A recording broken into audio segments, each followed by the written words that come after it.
In this industry, we choose brief joy over everlasting loss.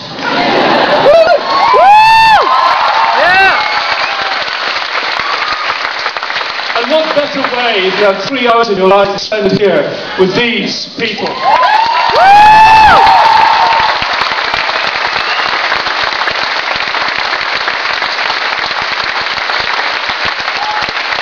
700,000 people have done that over the last months here in London.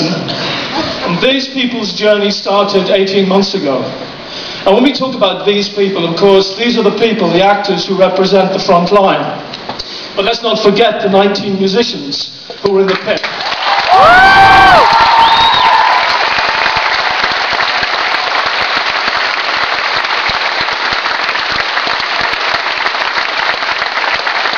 And the 75 staff and technicians and crew who look after this production 8 times a week.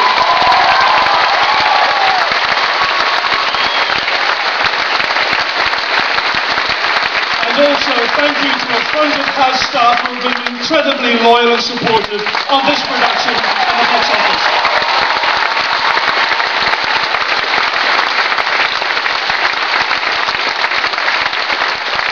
The journey of the Lord of the Rings continues. Tonight, the glimmer of light in London will be blown out, but the memory will live forever.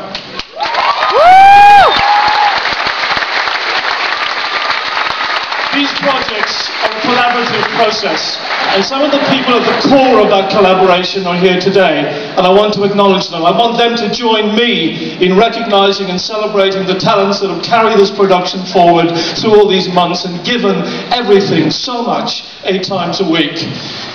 Tonight, those beautiful lighting designs that you saw were created by Paul Pyant.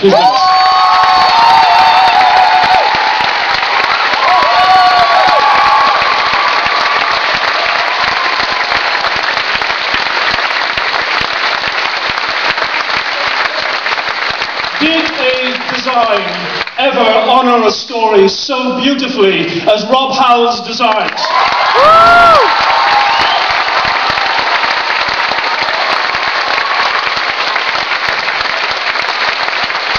And the piece, what is brought to life every night is the music of A.R. Rahman and Vartana and Christopher Nightingale.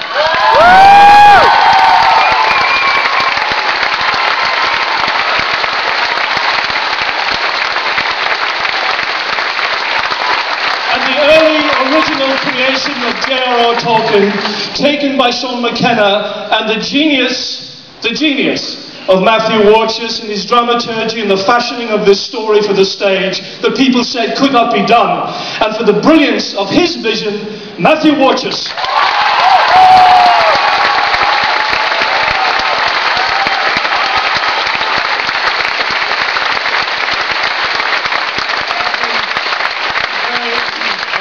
I'm very conscious that I'm the director guilty of keeping more audiences in the theatre for longer than any other audiences in the West End. So I'm going to make this very, very brief.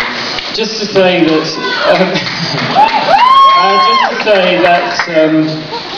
Tolkien was born in one of the most beautiful countries in the world, South Africa. And it came to a point when he was still very young that his mother and father and he decided to move to England. His mother and Tolkien went on ahead, and while they were here settling in, his father died in South Africa, and then he had to grow up without a father through 2 major wars, and he talks about losing nearly all of his friends in the Second World War. And somehow, through a life of such loss and pain and grief, through wondrous alchemy, he was able to produce one of the greatest quest stories ever written. It's a fantasy which somehow manages to say a great deal about how to live life for us now. And facing that kind of achievement, all we really have to do is serve it.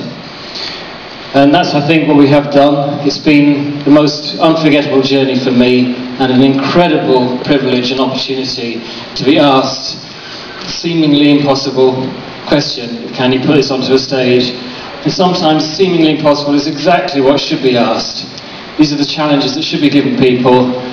We do wish the show which follows us into this theatre very best of luck, and all the other shows in the West End at the moment and those to come. We wish them very well, but I don't think anything will be seen like this for a very, very long time.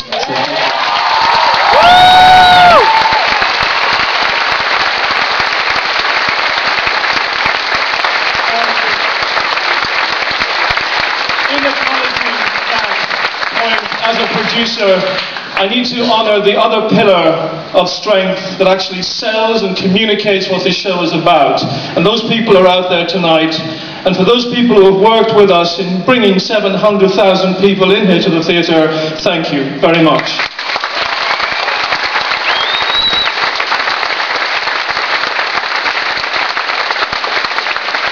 And so, now, from Toronto to London, and going forward, the ring is passed on.